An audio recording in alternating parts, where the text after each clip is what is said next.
Oh, parang museum yan. Galing kami doon, hindi ko na na-videohan ang paglalakad. Tapos, lilipat tayo sa iba. Yan. Lalakad tayo doon sa unahan.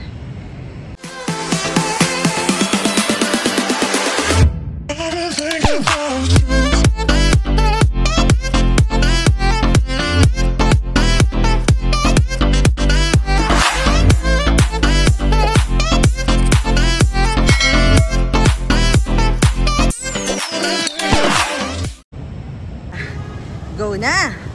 Aha. Yan. So, kailangan talaga mabilisan ng lakad.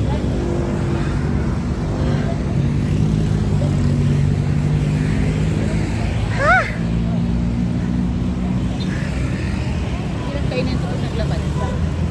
Tingnan nyo guys, oh.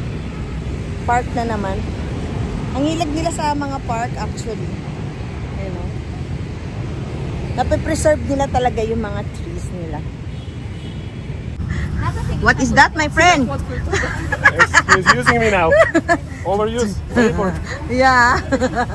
Ayun, niniram niya kasi gusto niya magpa-video ng ganyan. Medyo malayo na sila. Ano doon? Na? No? Na. There is also like that in the Philippines. Ayan.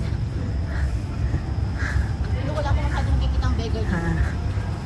Ay, yung mga nagtitinda ng mga ticket. Sila yun. Sila yun. So, ngayon, ito naman yung ating pupuntahan. Ayan.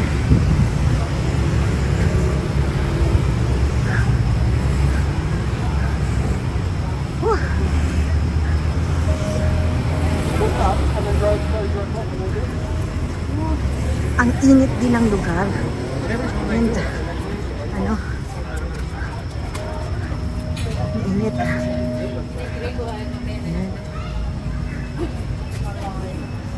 So, how much is the entrance fee? 40. 40? 40. So, it's 18. Okay. Scan, please. This one. So, 40,000. Mga nasa less than 200 ang entrance fee. Like that? Like that? Like that? Okay. Okay, okay. Oh, ayan, di ba?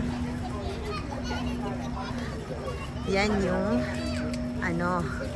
Baotang Chong Te Chen Chan. Ay, ewan ko na lang kung ano talaga yung pagbasa niyan. Ayan. Mga old planes na ginamit nung war. Ayan.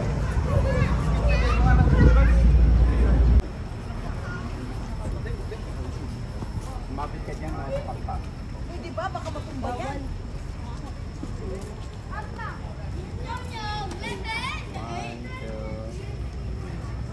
Ito banda ni.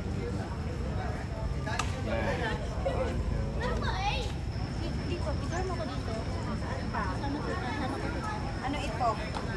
Matakshin ba ito? 1, 2. Pasensyahan nyo na. Sige lang. Pag nahuli ka, iwanan ka naman namin. Magiging bad influence sa mga prisoner. 1, 2. Kaya nakukulong tayo dito. Mahirap na.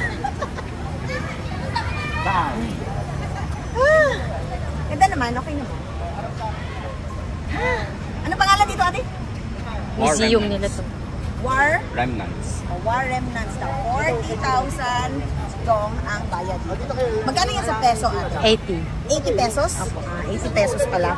Pag ano. Okay. Ay, pumapatak na naman yung ulan. So, papasok na tayo sa loob ng museum. Ayan.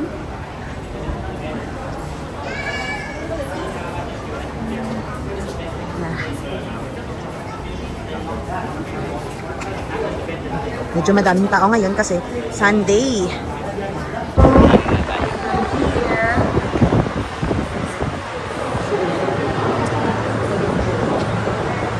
Tinatamad na kami inikot.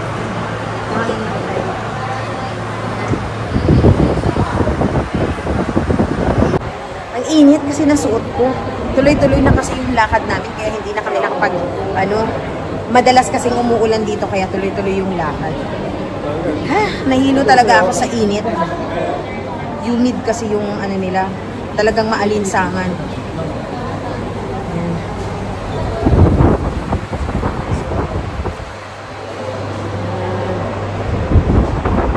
Hanggang ganyan na lang tayo. Pero actually, ang rason bakit kami nandito dahil nagpalamig kami sa aircon. Nasa ilalim kami ng aircon. Traidora ng Kalawan dito. May pagtatraidor, hindi pumapasok sa loob kasi ang init pa. Ma-regain man lang namin yung aming energy dahil na kami ay nalamigan.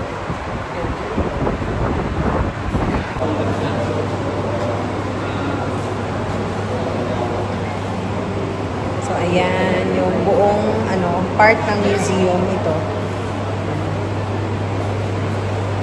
Hindi ko na binasa kasi medyo masakit pa yung ulo ko. Kaya tumingin na lang kayo dito sa video. Yan.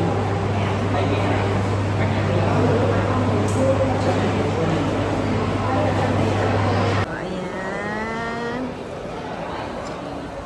Ay, hindi ko po ma-explain sa inyo lahat ng mga nakasulat dyan. So, paki-post na lang. Medyo napagod na rin kami kakaikot kasi more, walk. Ganyan. Ang dami na naming lalakad na itong araw na to. Saan? Yan, ikot tayo dito.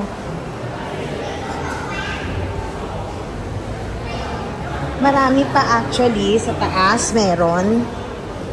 Pero we're good na. Iba na lang yung aming pupunta. Meron pa ba dito? Ini naman ito? Oo. Pero Easy to see. ito gusto ko. So, gift ko na lang sa sarili ko to. Okay. Ang pinakamahal ko na hikaw. Ito ang pinakamahal ko na hikaw. Worth 1,250,000. A gift for myself sa aking 48th birthday. So, happy birthday to me. I'm gonna buy this one.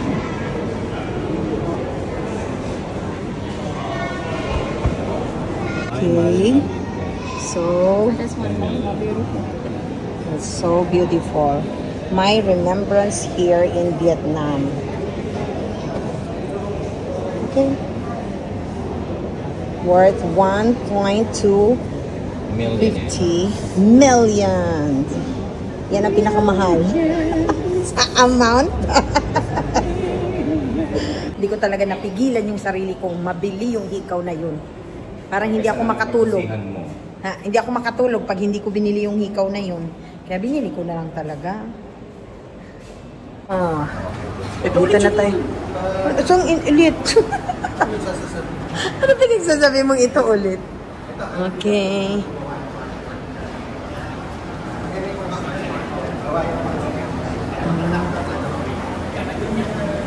Hi again guys, hindi ko ma-explain sa inyo kung ano man yan dahil meron naman translation sa English pero tingin-tingin na lang muna kayo. Ayan, sobrang daming mga tao. Ayan. Bakit may mga ganyan? Yan yung mga naging biktima. Okay. Agent Orange. Okay. So, kaya pala siya tinawag na Agent Orange and over 3 million of them were its victims. May abnormalities yung sa Agent Orange. Guys, I'd like to emphasize to you na ang word na Vietnam ay 2 words. Ayan, no? Hindi siya, ang alam natin is, 1 word. Hindi pala. That is 2 words. kakaiba pala yung epekto ng ano, parang nuclear weapons. Yung mga mother na nag-conceive at na natamaan, yan yung naging epekto. Kakaiba, iba-iba ang iba-iba yung epekto. In fact, meron pang nag-conceive during the time na foreigner. Foreigner. So, ito yung naging epekto.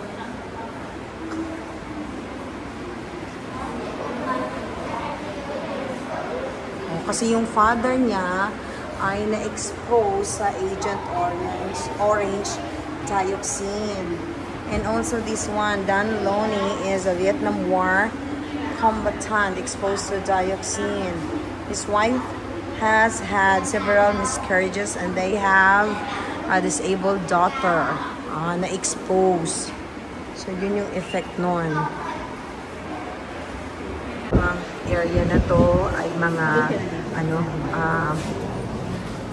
evidences ng mga pag-captured ng so nasa second floor na ito ng museum. Yun pa rin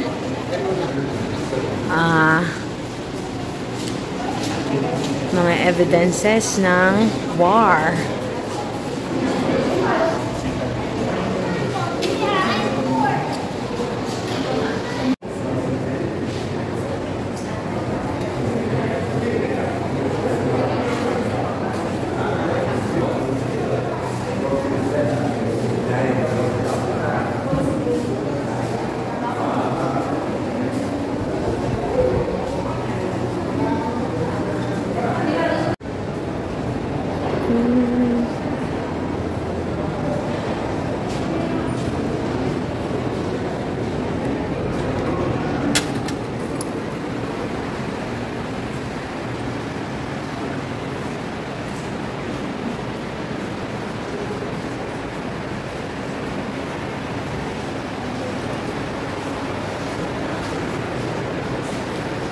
Nakiupo na ako dito kasi nahilo ako. Mga tao.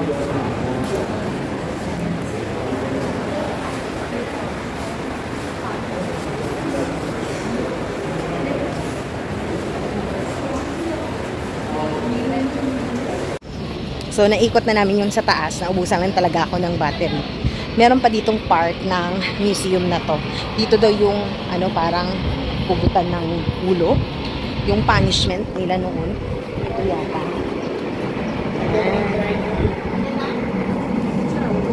So, subukan natin pumasok.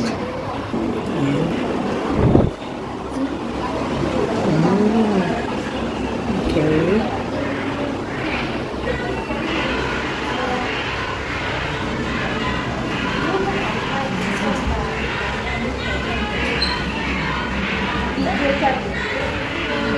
So wala silang pinipili, 'di ba, sa sa pupugutan nila ng ulo, kahit mga nila kalahi nila, no. So yun, dito daw yung banda. Nakakapangilabot. So meron din sila ditong old na mga items during the war. That yun pala yung parang usuhan. Nakakatakot pakinggan kasi parang ramdam mo may iba akong nararamdaman na mabigat. So ayan din mga gamit nila sa war. Ay, excuse me.